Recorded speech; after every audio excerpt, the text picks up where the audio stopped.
आज रानीगंज के new bus stand में सीपीआईएम रानीगंज कमेटी की तरफ से एक जनसभा का आयोजन किया गया। आगामी 7 जनवरी को होने वाले ब्रिगेड समावेश को सफल बनाने के उद्देश्य से जनसभा की गई। बेरोजगारों के लिए रोजगार की व्यवस्था, केंद्र और राज्य सरकार के सभी रिक्त पदों की नियुक्ति, बंद फैक्ट्रियों की जमीन पर नए उद्योग स्थापित, बालू कोयला सहित राष्ट्रीय संसाधनों की बेलगाम लूट रोकना, बर्न्स फैक्ट्री की जमीन से झुग्गी वासियों को बेदखल नहीं करना जैसे विभिन्न मांगों को लेकर सभा की गई। इस दौरान उपस्थित थे आसनसोल के पूर्व सांसद वंश गोपाल चौधरी, मुख्य वक्ता के रूप में श्रमिक संगठन के राज्य स्तरीय नेता कौस्तव चैटर्जी, रानीगंज के पूर्व विधायक रूनू दत्ता, CITU सुप्रिया रॉय सहित सीपीआईएम के सभी और नेतागण उपस्थित थे।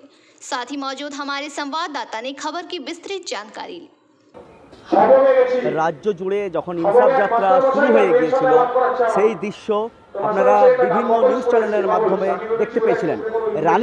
রানীগঞ্জের রেলওয়ে স্টেশনের ঠিক সামনে থেকে ইনসাফ যাত্রার দৃশ্য আপনাদেরকে আমরা তুলে ধরেছিলাম আমাদের PPTV ক্যামেরার মাধ্যমে।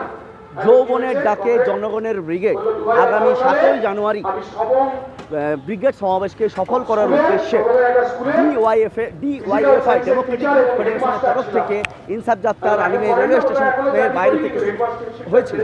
আজকেও ঠিক আপনাদেরকে আমাদের PPTV ক্যামেরার মাধ্যমে দেখাবো। CPIM রানীগঞ্জ এরিয়া কমিটির তরফ থেকে রানীগঞ্জের বাস স্ট্যান্ডের ঠিক সামনে চলছে একটি CPIM এরিয়া কমিটির ডাকে একটি বিশাল জনসভা এখানে শুরু হয়ে গিয়েছে।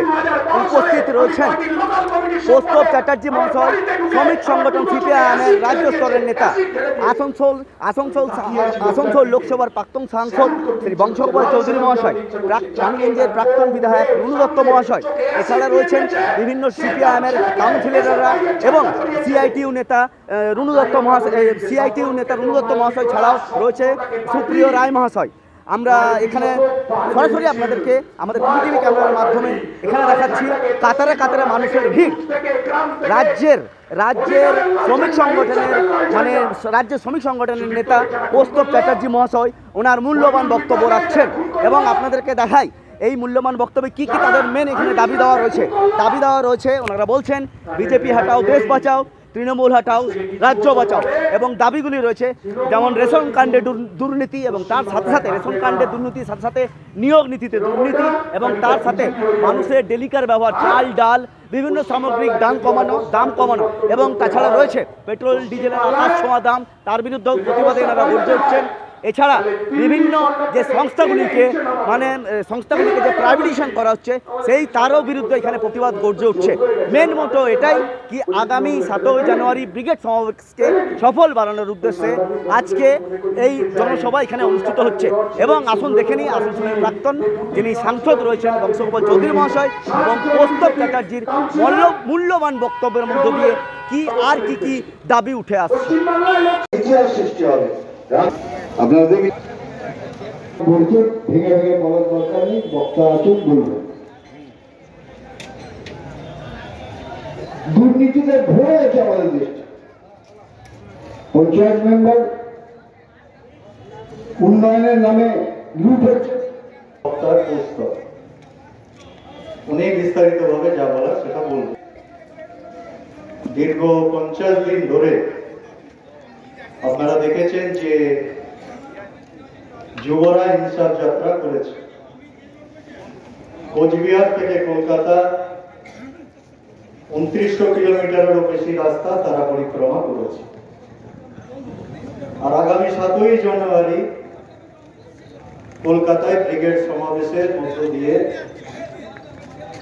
যৌবনের ডাকে জনগণের ব্রিগেড জনসমুদ্রে পরিণত হবে। সেই জনগণের ব্রিগেডে গ্রাম শহর সারা বাংলা থেকে মাঝারি নেতা, চুবাইয়ের নেতা মানে চুনবালি সাপ্লাইয়ের নেতা বা কয়লার নেতা হুশ করে যাওয়ার সময় বলে শূন্য, তোমরা তো শূন্য। আমরা বলছি আমরা শূন্য বলেই বাংলাদেশের জমি থেকে গরিব মানুষকে তুলে দেওয়ার চেষ্টা হয়। আমরা শূন্য বলেই পার্থ চ্যাটার্জির বান্ধবীর ফ্ল্যাটের তলায় 50 কোটি টাকা পাওয়া যায়। আমরা শূন্য বলেই SSC পরীক্ষা হয় না, টেট পরীক্ষা হয় না। আমরা শূন্য বলেই 14 টাকার কেরোসিন তেল 100 টাকা হয়ে যায়, আমরা শূন্য বলেই 400 টাকার রান্নার গ্যাস 1200 টাকা হয়ে যায়, আমরা শূন্য বলেই এমপি তো কম দেখিনি আমরা, এমপি দেখেছেন তো অনেক, হ্যাঁ বসে আছে প্রাক্তন এমপি, কম এমপি তো দেখিনি আমরা। হারাধন রায়রা বিবেক দ্বারা নেতা ছিলেন, কম এমপি এবারে দেখিনি। একবার করে ভাইপো তৃণমূল কংগ্রেসের নেতাদের জিজ্ঞেস করুন, যারা টাকা খেয়ে যারা চাকরি প্রার্থী বলছেন যাদের, তারা আসলে চাকরি প্রার্থী না, তাদেরই চাকরি পাওয়ার কথা। তৃণমূলের নেতারা কাটমানি খেয়ে নিজেদের লোকেদের বসিয়েছে আর ভালো ভালো ছেলেমেয়েরা চাকরি পায়নি। স্যার হঠাৎ করে একটা সেন্ট্রাল থেকে মানে আইন পাস করা হলো দুদিনের মধ্যে, যে হিট অ্যান্ড রান কেস, ঠিক আছে, কালকে আবার সেটাকে উইথড্র করা হচ্ছে যতটুকু আমরা শুনলাম, তো এই বিষয় নিয়ে কি বলছেন? বিজেপি আর তৃণমূল এসব নানান কাণ্ড কারখানা করছে।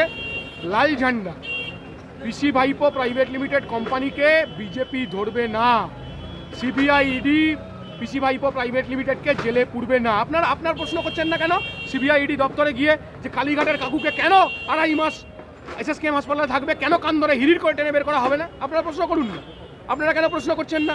কেন এই কি ঘটক যেন আপনাদের এখানকার 420 ঘটক, তাকে 13 বার ইডি ডাকলো না সিবিআই ডাকলো, এখনো গ্রেপ্তার করছে না কেন?